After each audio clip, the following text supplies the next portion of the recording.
यीशु मसीह के मधुर नाम में आप सबका स्वागत करते हैं। इस हिंदी सभा में जितने भाई बहन अपने अपने घरों में रहकर परमेश्वर के वचन की ओर अपने ध्यान को मनन कर रहे हैं, मैं विश्वास करता हूं कि आप सब अपने घरों में धर्मशास्त्र बाइबल को लेकर परमेश्वर के वचन को सुनने और परमेश्वर की आराधना करने, परमेश्वर के नाम को ऊंचा उठाने के लिए आप तैयार हैं। आइए हम इस सभा को प्रारंभ करते हैं परमेश्वर के वचनों के द्वारा। परमेश्वर का वचन हमसे कहता है कि यहोवा परमेश्वर मेरी ज्योति और मेरा उद्धार है, मैं किससे डरूं? यहोवा मेरे जीवन का दृढ़ गढ़ ठहरा है, मैं किसका भय खाऊं? जब कुकर्मियों ने जो मुझे सताते हैं, मुझी से बैर रखते हैं, मुझे खा डालने के लिए मुझ पर चढ़ाई की, तब वे ही ठोकर खाकर गिर पड़े। चाहे सेना भी मेरे विरोध छावनी डाले तो भी मैं न डरूंगा। चाहे मेरे विरुद्ध लड़ाई ठन जाए, उस दशा में भी हियाव बांधे निश्चय रहूँगा। मैंने एक वर यहोवा से मांगा है कि उसके यत्न में लगा रहूँगा कि मैं जीवन भर यहोवा के भवन में रहने पाऊँ, जिससे यहोवा की मनोहरता पर दृष्टि लगाए रखूँ और उसके मंदिर में ध्यान किया करूँ। आइए हम अपनी आंखों को बंद करते हैं और हम उस जीवित महान परमेश्वर को धन्यवाद देते हैं, प्रार्थना करेंगे। सर्वशक्तिमान परमेश्वर, धन्यवाद देते हैं आज के इस अच्छे दिन के लिए। इस पुनरुत्थान के दिन एक बार फिर से प्रभु जी आपके सन्मुख आकर आपको हम अपने हृदय रूपी भेंट को हम समर्पण करते हैं। हाँ प्रभु जी, आप स्तुति के योग्य परमेश्वर हैं, आप दयालु परमेश्वर हैं। आपने हमसे प्रेम किया और हमें बचाने के लिए आप मानव रूप धारण कर दुनिया में आए, इसलिए हम धन्यवाद देते हैं। हम सबको बचाने के लिए आपने उस क्रूस पर अपने आप को बलिदान होने के लिए सौंप दिया, इसलिए हम धन्यवाद देते हैं। हाँ पिता परमेश्वर, यीशु मसीह में हमें अनंत काल का जीवन है, इसलिए हम आपको धन्यवाद देते हैं। पिता परमेश्वर, हम धन्यवाद देते हैं इस मई के महीने में आखिरी पुनरुत्थान के दिन तक आपने हमें जीवित रखा कि हम आपकी आराधना और स्तुति प्रशंसा कर सकें। आज के दिन को कई लोगों ने देख नहीं पाया, उन सब के लिए हम आपके सन्मुख आकर उनके परिवारों के लिए हम प्रार्थना करते हैं। हाँ प्रभु जी, वे आपके हाथों में आपके साथ वो संतोष और खुशी के साथ आपकी बढ़ाई और प्रशंसा कर रहे हैं। परंतु प्रभु जी, हम इस दुनिया में रहने वाले, हम दुख और निराश हैं, इसलिए हम इस दुनिया के लोगों के लिए हम प्रार्थना करते हैं जो अपने प्रिय लोगों को खो दिए हैं। पिता परमेश्वर, उनके मनों में आप तसल्ली को दीजिए, उनके मनों में आप एक नई आशा और उमंग को दीजिए कि एक दिन हम सब आपके संग मिलकर आपकी स्तुति और प्रशंसा को करेंगे। पिता परमेश्वर, इस समय में हम उन सबों को हम आपके हाथों में सौंपते हैं जो बीमार और तकलीफ में हैं। हमारे देश के लिए, हमारे राज्य के लिए हम प्रार्थना करते हैं। पिता परमेश्वर, आपने छिदे हुए हाथों के द्वारा हमारे देश पर आप रहम को खाइए, ताकि प्रभु जी हम जो इस देश में रहते हैं आपके नाम को ऊंचा उठा सके और आपके सुसमाचार को हम सुनाने वाले बन सकें। प्यारे परमेश्वर, हम प्रार्थना करते हैं हमारे कलीसिया के लिए, कलीसिया के अधिकारियों के लिए, कलीसिया के पासवानों के लिए, उनके परिवारों के लिए हम धन्यवाद देते हैं। प्यारे प्रभु जी, आप उनके संग रहकर उनके जीवन के द्वारा आपके नाम की महिमा होने के लिए सहायता कीजिए। विशेष तौर से प्रभु जी हम प्रार्थना करते हैं आज के इस दिन के लिए। इस हिंदी सभा में जितने भाई बहन आपके वचन को सुन रहे हैं प्रभु जी, जो प्रार्थना और आपसे आपकी आराधना में लौलीन है, उन सब के लिए हम धन्यवाद देते हैं। हाँ प्रभु जी, आप हमारे स्तुति रूपी भेंट को स्वीकार कीजिए, ताकि हम सब आपके नाम की महिमा कर सके, आपके नाम को ऊंचा उठा सके। प्यारे परमेश्वर, इस मई के महीने में आपने पिछले 4 सप्ताह हमारे संग रहे, इसलिए धन्यवाद देते हैं। इन पिछले 4 सप्ताह में कई लोगों ने प्रभु जी अपने प्रिय लोगों को खो दिए हैं, उनके लिए हम प्रार्थना करते हैं। प्यारे प्रभु जी, आप ही उनके संग रहिए। इस आखिरी सप्ताह के पहले दिन इस प्रकार हम इकट्ठे होकर आपके नाम की महिमा करने के लिए आपने हमें एक बार फिर से ये मौका दिया, इसलिए धन्यवाद देते हैं। इस समय को हम सब के लिए आशीष कीजिए, ताकि हम सब आपके नाम की स्तुति प्रशंसा करते हुए आपके उस महानता को हम स्मरण करते हुए आप हमारे साथ हैं, इसी विश्वास के साथ हम आपके नाम की बढ़ाई करने के लिए आप सहायता कीजिए। वचन के द्वारा हमसे बोलिए और बातचीत कीजिए, ताकि हम सब आपके वचन के चलाए चलते हुए आपके नाम की महिमा कर सकें। हम सबों को आपके हाथों में समर्पित करते हुए, इस समय को आपके हाथों में समर्पित करते हुए छोटी सी प्रार्थना हमारे उद्धारकर्ता प्रभु यीशु मसीह के मधुर और मीठे नाम से मांगते हैं, आमीन। इस समय में हम क्वायर के साथ मिलकर एक गीत गाएंगे और परमेश्वर की स्तुति और प्रशंसा को हम करते हैं।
यीशु मसीह के मधुर नाम में एक बार फिर से आप सबका स्वागत करते हैं।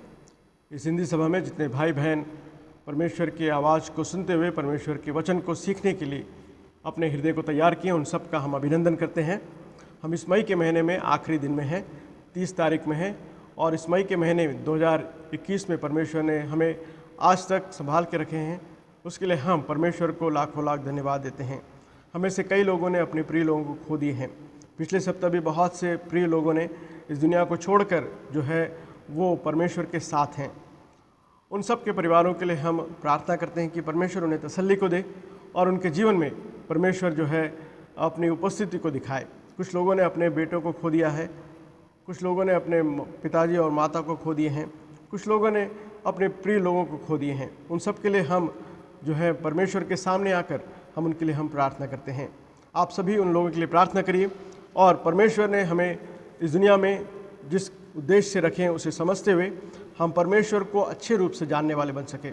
आज जो समय में हम रह रहे हैं उस समय हमें चाहिए कि हम हमारे उद्धारकर्ता परमेश्वर को अच्छे रूप से जानें। परमेश्वर कौन है, उनके कैरेक्टर्स क्या हैं, उन सब बातों को हमें सीखने की बहुत ज़रूरत है। और बाइबल में हम इस बात को उत्पत्ति से लेके प्रकाशित वाक्य तक हर एक बुक में हम इस बात को देखते हैं कि परमेश्वर क्या है, परमेश्वर के कार्य क्या हैं, परमेश्वर ने कैसे अपने आप को प्रकट किया है। अगर हम पुराने में देख लें तो परमेश्वर जो है अपने आप को सृष्टि के कर्ता के रूप में प्रकट करते हुए वो हम सबसे प्रेम करने वाले हैं। वो हमारे तकलीफ़ों को जानकर उसे दूर करने वाले परमेश्वर हैं, इस बात को हम देखते हैं। उसी प्रकार जब हम नए नियम में आते हैं तो वहाँ पर भी हम उस परमेश्वर के अनुग्रह को देखते हैं जो परमेश्वर ने अपनी कलीसिया को दिखाया है। और वो परमेश्वर जो है अपने कलीसिया को लेने के लिए फिर से आने वाले हैं। तो इन सारी बातों को हम बाइबल में देखते हैं कि परमेश्वर जो है वो प्रेम स्वरूपी है और परमेश्वर जो है वो हमारे समीप है। वो हमारे समीप रहते हुए वो महाप्रतापी भी हैं और वो हमारे जीवन में बड़े बड़े कार्य को वो करते आए हैं और इस मानव जाति के जीवन में उन्होंने हमेशा उस कार्य को करते आया है। तो इस बाइबल में हम उन सारी बातों को आज नहीं सीख सकते, लेकिन एक किताब से हम सीखेंगे जो निर्गमन की किताब है, book of Exodus. In book of Exodus we see the character of God very clearly. और यहाँ पर हम दो बातों को हम देखते हैं। पहली बात, मूसा ने किस प्रकार परमेश्वर को जाना, और दूसरी बात, परमेश्वर ने किस प्रकार इज़राइल के लोगों को और मूसा को भी बताया कि वो परमेश्वर हैं। तो दोनों बातें हमें समझने की ज़रूरत है। How we understand God is, that is important, and when God says that who am I, we have to understand the perspective of how God is talking about himself. So दोनों बातें हमें सीखने की, समझने की और उसके अनुसार चलने की ज़रूरत है। तो प्यारे दोस्तों, परमेश्वर के बारे में या यहोवा के बारे में बहुत ही अच्छे रूप से हम निर्गमन की किताब में भी देख सकते हैं। सो आइए मेरे साथ मिलकर निर्गमन की किताब बुक ऑफ एक्सोडस चैप्टर 3 में आइए। चैप्टर 3 उसके 7 से लेकर 14 तक अगर हम देखें तो वहाँ पर हम देखते हैं कि यहोवा ने कहा। So God is talking to the people, God is talking to Moses.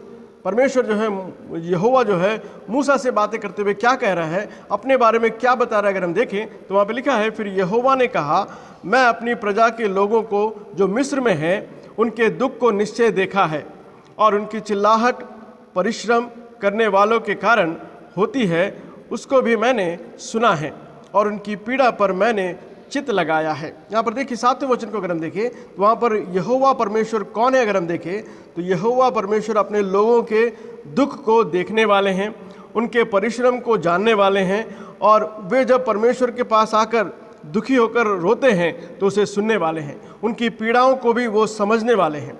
देखिए इन सारी बातों को हम यहाँ पर देख सकते हैं। सो यीशु मसीह या परमेश्वर को हम देखते हैं तो परमेश्वर जो है अपनी प्रजा के लोगों को, उनके दुखों को निश्चय देखता है। कई बार हम सोचते हैं कि इन दुखों में क्या परमेश्वर मुझे देख रहे हैं या नहीं, हम सोचते हैं।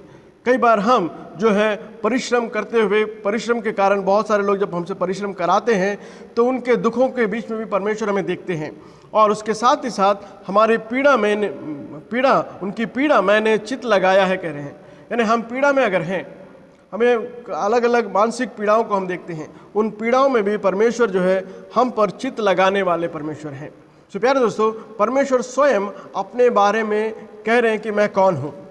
तो ये हमें समझने की ज़रूरत है कि परमेश्वर हमारे पीड़ाओं में भी हम पर चित्त लगाने वाले परमेश्वर हैं। इसलिए अब मैं उतर आया हूँ कह रहे हैं। इसलिए अब मैं उतर आया हूँ, और मैं उतर आया हूँ ताकि मैं उनको मिस्रियों के वंश से छुड़ाऊँ और उस देश में निकाल कर अच्छे से और बड़े देश में, जिसमें दूध और मधु की धाराएं बहती हैं, अर्थात कनानी, हित्ती, एमोरी, परिजी, हिब्बी और यबूसी लोगों के स्थान में पहुंचाऊं। इसलिए अब सुन, इजराइलियों की चिल्लाहट मुझे सुनाई पड़ी है, वो कह रहे हैं। इसलिए आ, मैं तुझे फिरौन के पास भेजूंगा, वो कह रहे हैं। सो प्यारे दोस्तों, यहाँ पर परमेश्वर जो है मूसा से बहुत ही स्पष्ट रूप से कह रहे हैं कि मैंने तुम्हारे दुखों को देखा है। तब परमेश्वर की बात को सुनने वाला मूसा ने परमेश्वर से कहा, उसके 13वें वर्ष में अगर हम देखें तो वहाँ पर पाते हैं, मूसा ने परमेश्वर से कहा, जब मैं इज़राइल के पास जाकर उनसे कहूँ तुम्हारे पितरों के परमेश्वर ने मुझे तुम्हारे पास भेजा है, तब यदि वे मुझसे पूछें कि उसका नाम क्या है तो मैं क्या बताऊँ।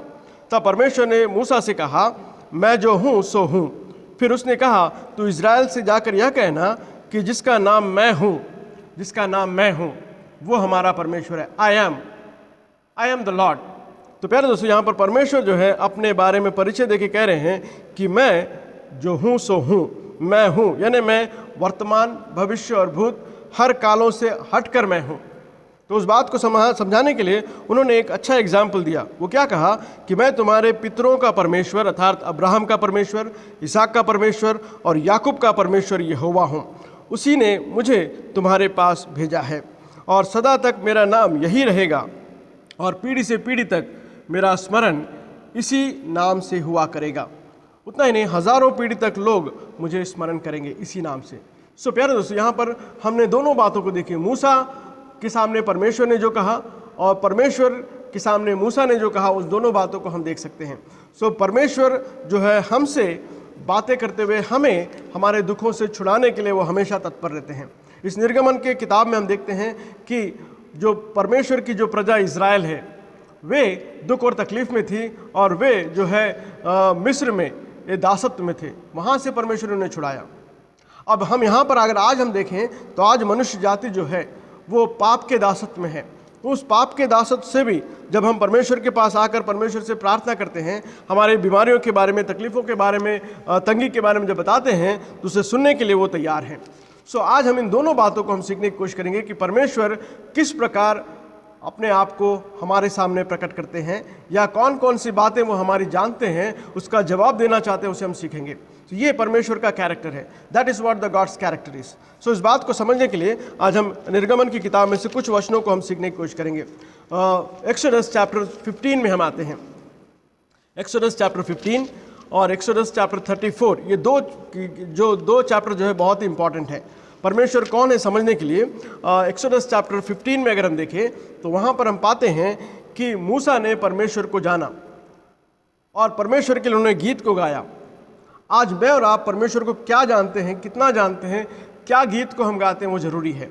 यहाँ पर मूसा जो है मोसेस जो है 15 चैप्टर में परमेश्वर क्या है उसके वर्णन कर रहे हैं। आप और मैं भी क्या परमेश्वर क्या है इस बात का वर्णन कर सकते हैं या नहीं, क्योंकि मूसा ने उस तकलीफ़ों में से बाहर आए हैं। मूसा के जीवन में हम देखते हैं कि बहुत से तकलीफ़ों को उन्होंने देखा। उस सब के बावजूद, उस सब को देखने के समय उन्होंने परमेश्वर के बड़े हाथ को भी देखा। अगर उसके 14वें अध्याय उसके 13वें वचन को देखें तो वहाँ पर हम पाते हैं कि मूसा ने लोगों से कहा, मत डरो, खड़े रहो, क्योंकि उद्धार का काम देखो जो यहोवा आज तुम्हारे लिए करेगा। और इस प्रकार परमेश्वर को मूसा ने बहुत करीब से देखा। और जब परमेश्वर ने मूसा के उस विश्वास को देखा और परमेश्वर ने उसके साथ जो कार्य को दिया उसे उसने भूला नहीं, तब मूसा के मुंह से इस गीत को हम सुनते हैं। क्या सुनते हैं? अगर हम देखें तो 15 अध्याय उसके दूसरे वचन या पहले वचन से हम इस बात को देख सकते हैं। पहले वचन के हम देखें, वहाँ पे लिखा है,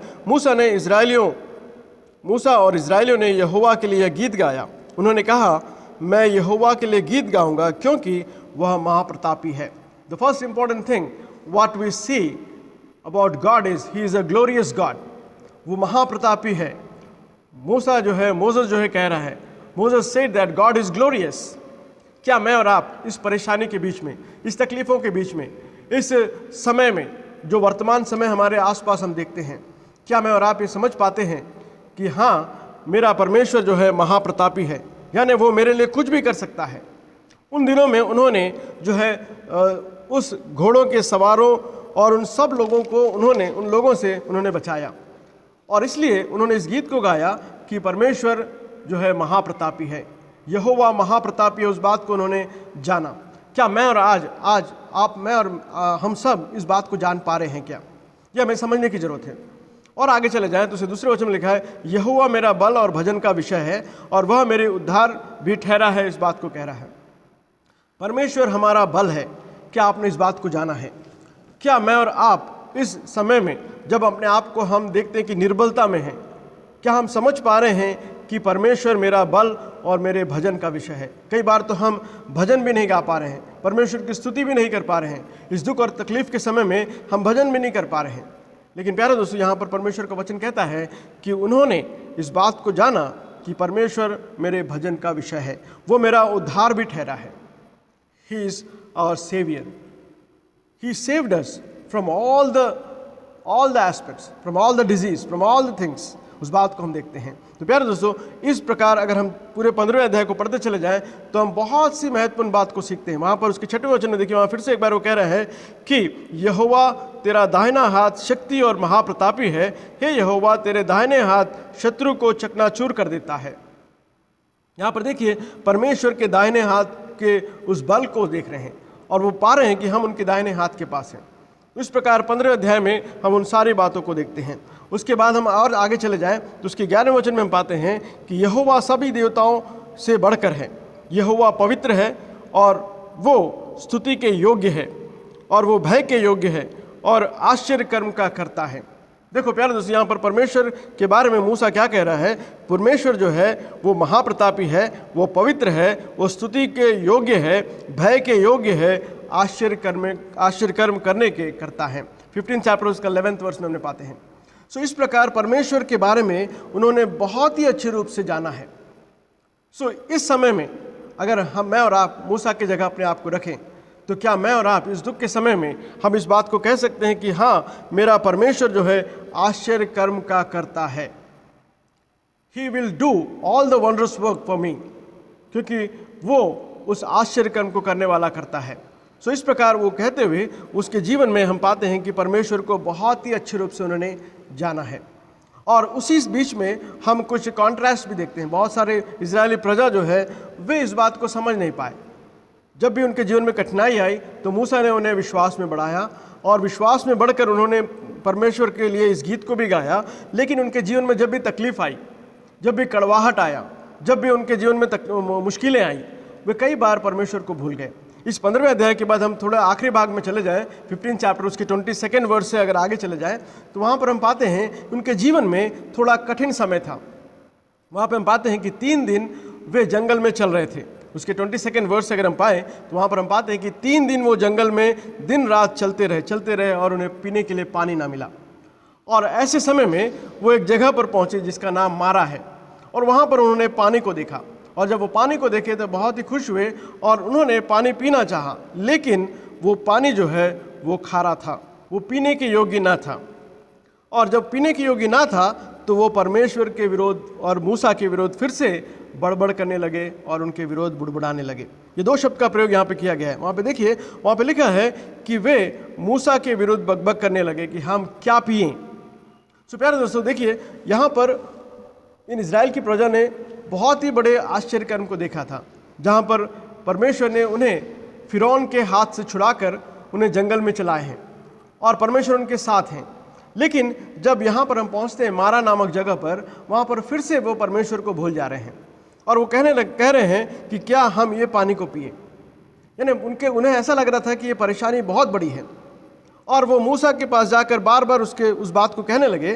तब मूसा ने परमेश्वर के पास जाकर उनसे प्रार्थना की। मूसा के जीवन में देखिए विश्वास कैसा था। वो बड़बड़ाया नहीं, वो परमेश्वर के विरोध कुछ नहीं कहा, परंतु वो चुपचाप परमेश्वर के पास जाकर कहा, प्रभु जी ये परेशानी है। और देखिए परमेश्वर ने उसका हल भी कितना साधारण रूप से किया है। हम कई बार सोचते हैं कि परेशानी बहुत बड़ी है, लेकिन उसका हल बहुत ही साधारण है।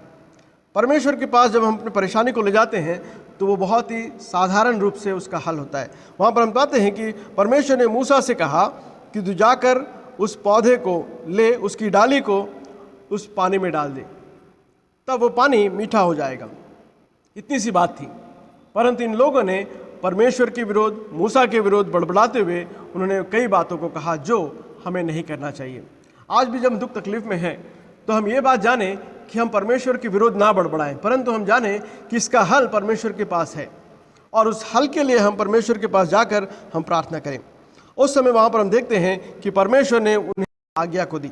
उसके 24-25वें वचन को अगर हम देखें तो 25वें वचन में हम पाते हैं कि मूसा ने यहोवा की दुहाई दी और यहोवा ने उसे एक पौधा बतला दिया जिससे वो पानी में डालकर उस पानी को मीठा हो गया। वही यहोवा ने उसके लिए एक विधि और नियम भी बनाया। उन्हें मीठा पानी देने के बाद परमेश्वर ने उन्हें एक विधि बताया। जब उन्हें मीठा पानी मिला तो शायद उनका मन शांत है, इसलिए वो अच्छे रूप से जानेंगे सोचकर उन्होंने इस बात को कहा। उन्होंने कहा कि यहोवा ने उसके लिए एक विधि और नियम बनाया और वहीं उसने यह कहकर उनकी परीक्षा की, यदि तू अपने परमेश्वर यहोवा का वचन तन मन से सुने। उसके 26 वर्ष को ध्यान से सुनिए। यदि तू परमेश्वर यहोवा का वचन तन मन से सुने और जो उसकी दृष्टि में ठीक है वही करे और उसकी आज्ञाओं पर कान लगाए, तब उसकी सब विधियों को माने, तो जितने रोग मैंने मिस्रियों पर भेजे हैं उनमें से एक भी तुझ पर ना भेजूंगा, क्योंकि मैं तुम्हारा चंगा करने वाला यहोवा हूँ।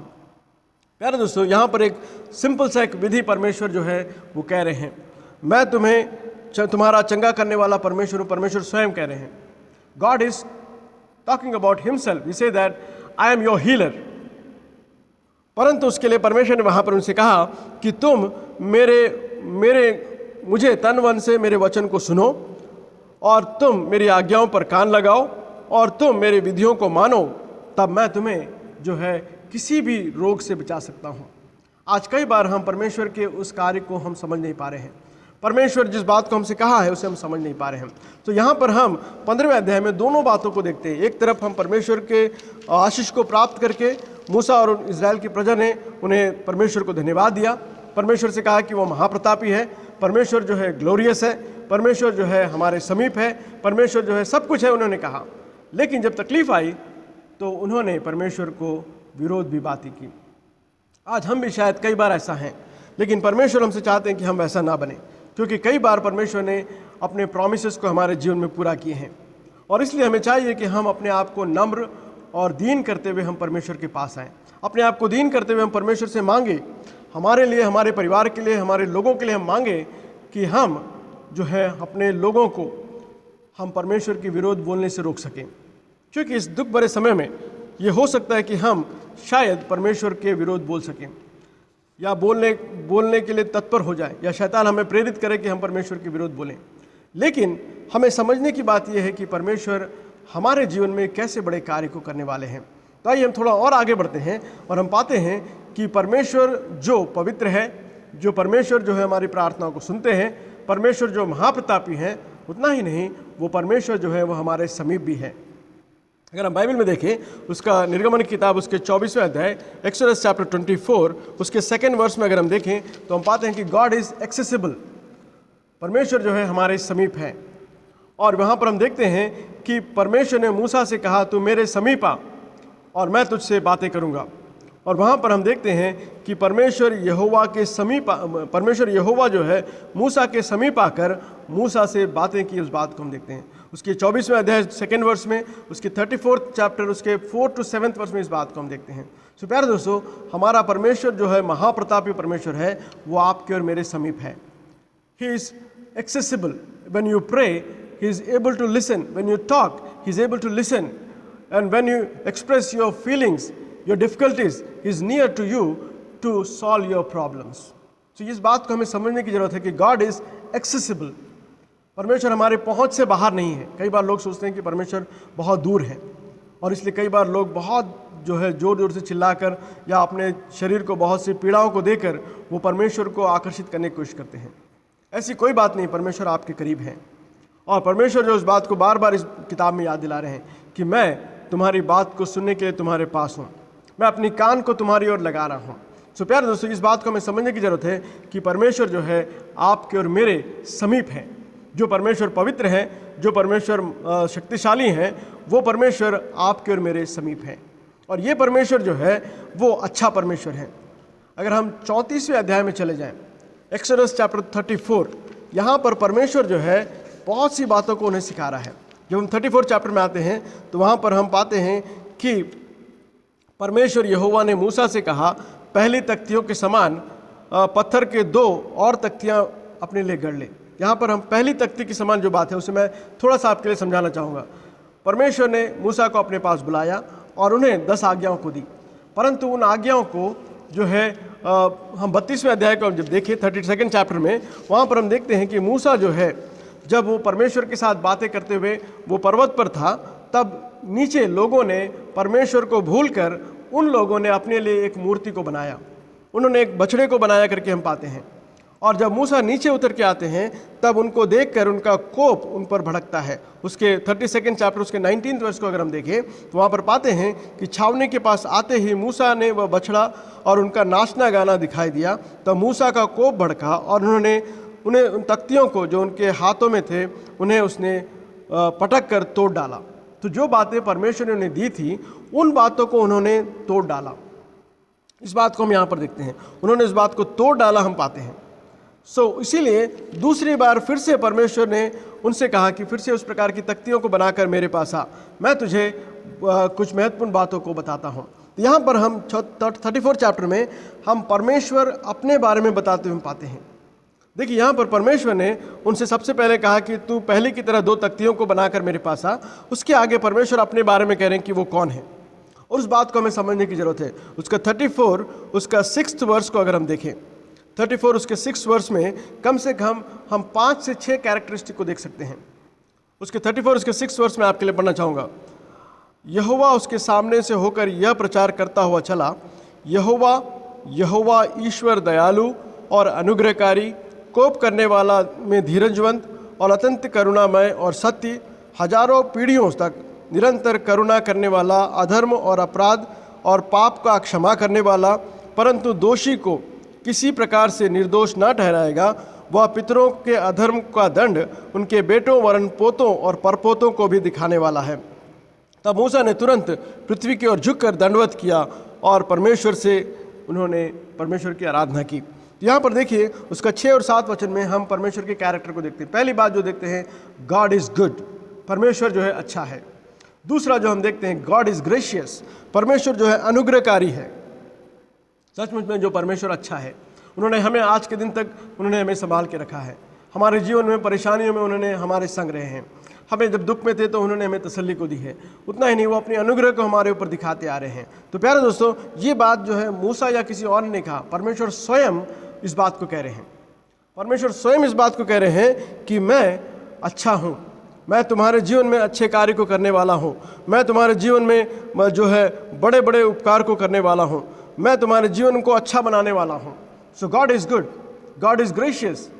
और आगे हम चले जाएं तो गॉड इज़ लॉन्ग सफरिंग हम पाते हैं उसी 6वें वचन में, गॉड इज़ लॉन्ग सफरिंग, वो धीरजवंत है। परमेश्वर जो है धीरजवंत है, इसीलिए आज हम जीवित हैं, नहीं तो हम कब के नाश हो जाते, कब के हम जो है मिट्टी में मिल जाते हैं। परंतु परमेश्वर धीरजवंत है, हमारे अपराधों के बावजूद भी वो हमें और मौका को दे रहे हैं कि हम उनकी आराधना कर सकें। और आगे हम देखें तो वहाँ पर पाते हैं उसके 7वें वचन में, God is merciful, God is saying about himself, I am merciful God. वो दयावंत हैं, वो अपनी दया को आपके ऊपर दिखा रहे हैं। उतना ही नहीं, अगर आगे चले जाएं तो हम पाते हैं कि परमेश्वर जो है करुणामय हैं, और कोप करने में वो धीरजवंत हैं, और वो अति करुणामय हैं, वो सत्य हैं। इस बात को कह रहे हैं, गॉड इज ट्रू, गॉड सत्य हैं। आज परमेश्वर स्वयं बता रहे हैं कि मैं सत्य हूँ। ठीक है, उस सत्य परमेश्वर को मैं और आप कई बार जान नहीं पाते हैं, मैं और आप कई बार समझ नहीं पाते हैं, और कई बार हम परमेश्वर को जो है हम बहुत ही कम समझने लगते हैं। लेकिन ये सत्य परमेश्वर जो शक्तिशाली परमेश्वर है, जो दयालु है, जो विलंब से कोप करने वाला परमेश्वर है, जो पवित्र है, जो अनुग्रहकारी है, जो अच्छा है, वो परमेश्वर आपका परमेश्वर है।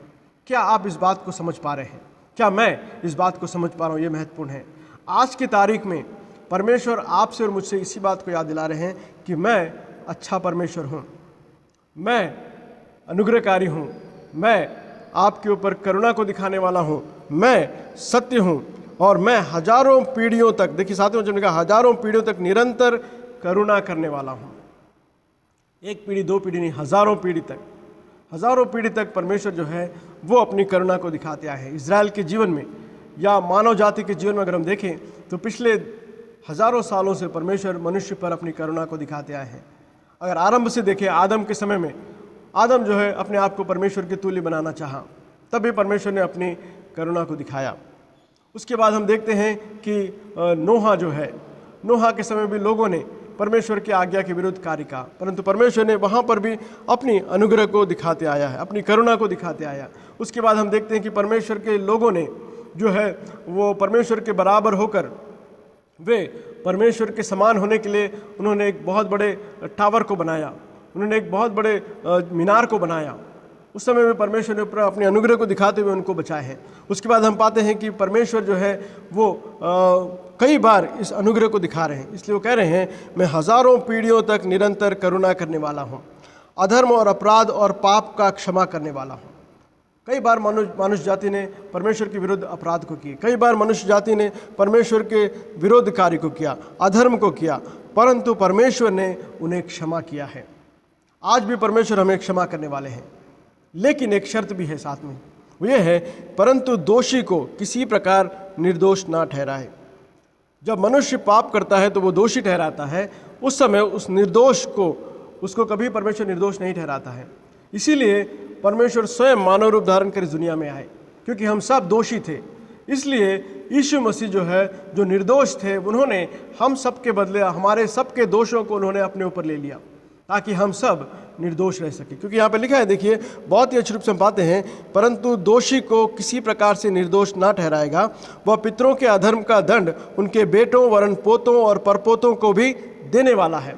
सो हम पर इस प्रकार का दंड था, मनुष्य ने जो पाप किया उस पर जो है कई पीढ़ी से उस पर दंड था, और उस दंड के बीच में परमेश्वर स्वयं जो अनुग्रहकारी है, जो करुणा करने वाला है, जो आरंभ से मानव जाति के ऊपर करुणा करते आया है, अंत में हम पाते हैं कि वही प्रभु परमेश्वर जो है अपने इकलौते बेटे यीशु मसीह को इस दुनिया में भेज दिए, ताकि हम जो दोषी हैं, हमारे दोष को वो हटाकर हमें निर्दोष को बना सके। क्योंकि परमेश्वर जो है दोषी को कभी भी क्षमा नहीं करता है, और वहाँ पे लिखा है कि दोषी को, परंतु दोषी पर किसी प्रकार का निर्दोष ना ठहराएगा, वह पितरों के अधर्म का दंड उनके बेटों, उनके पोतों, उनके परपोतों पर भी देने वाला है।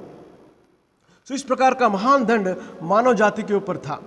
उस महान दंड को छुड़ाने के लिए यीशु मसीह ने अपने आप को बलिदान होने के लिए सौंप दिया। परमेश्वर ने अपने इकलौते बेटे यीशु मसीह को अपनी योजना के तहत, अपनी वाचा के तहत दाऊद की संतान से हमें हमारे जीवन में एक उद्धारकर्ता को भेजे हैं। सो प्यारे दोस्तों, ये परमेश्वर की करुणा है। इसलिए वो कह रहे हैं 7वें वचन में, हजारों पीढ़ियों तक निरंतर करुणा करने वाला मैं हूँ। प्यारे दोस्तों, हजारों पीढ़ियों तक परमेश्वर अपनी करुणा को आपके लिए और मुझे दिखाते आए हैं। तो इसलिए हमें समझने की जरूरत है कि वो हमारे अपराधों को, पापों को क्षमा करने वाला है। तो क्यों ना हम उस महान परमेश्वर को हम स्मरण करें और भी इस परमेश्वर को अच्छे रूप से जानें, क्योंकि ये परमेश्वर जो है वो हमारे लिए बहुत बहुत ज़रूरी है। क्योंकि ये परमेश्वर जो है वो हमें बचाने के लिए इस दुनिया में आए हैं। कई बार हम उनके विरोध उठे हैं, जिस प्रकार हमने देखा कि उन लोगों ने पानी के लिए, भोजन के लिए और तकलीफ़ों में हमेशा परमेश्वर के विरोध बकबक किए हैं, बुड़बुड़ाए हैं। ये बाइबल कहता है हम ऐसे ना बने। तकलीफ़ों में, परेशानियों में हम और भी परमेश्वर की आराधना करें, स्तुति प्रशंसा करें। इस निर्गमन की किताब में हम यही सीखते हैं। उतना ही नहीं, निर्गमन की बाइबल में बहुत जगह हम पाते हैं। अगर हम न्यायों की किताब में चले जाएं, वहाँ पर भी उसी प्रकार की बात को देखते हैं। जब भी परमेश्वर ने उन्हें आशीष दी और उनके पास सब कुछ था, तो वे परमेश्वर को भूल गए, और जब उनके जीवन में कठिनाई आई, परेशानी आई, तब उन्होंने परमेश्वर को पुकारा, और उस समय परमेश्वर ने उन्हें याद करके उनको फिर से उस तकलीफ़ों से छुड़ाकर उनके जीवन में उन्होंने शांति और समाधान को दिया है। आज भी हम तकलीफ़ में हैं, आज भी हम नाना प्रकार के मैसेज को सुन रहे हैं, हर दिन एक डरावनी बातों को सुनते हैं, हर दिन हम बहुत सी बातों को सुनकर तकलीफ़ में रहते हैं। परमेश्वर आपसे मुझसे कह रहे हैं कि हम इस परेशानी के समय, इस दुख के समय, इस तकलीफ़ के समय हम जो है परमेश्वर के विरुद्ध ना बुड़बुड़ाएं। अगर हम ऐसा कर रहे हैं तो हम माफ़ी मांगें और हम परमेश्वर के उस कैरेक्टरिस्ट को जानें, कैसा महान हमारा परमेश्वर है, जो हज़ारों पीढ़ियों से हमारे ऊपर करुणा को दिखाते आया है। और इसीलिए मानव जाति आज तक यहाँ पर इस दुनिया में है, नहीं तो हम कब के लुप्त हो गए होते। जिस प्रकार बहुत सारे जानवर जो हैं लुप्त हो चुके हैं, जिन्हें हम फिर से देख नहीं पा रहे हैं। शायद मानव जाति भी उसी प्रकार लुप्त हो जाता, लेकिन परमेश्वर की करुणा हजारों हजारों साल से हमारे साथ है।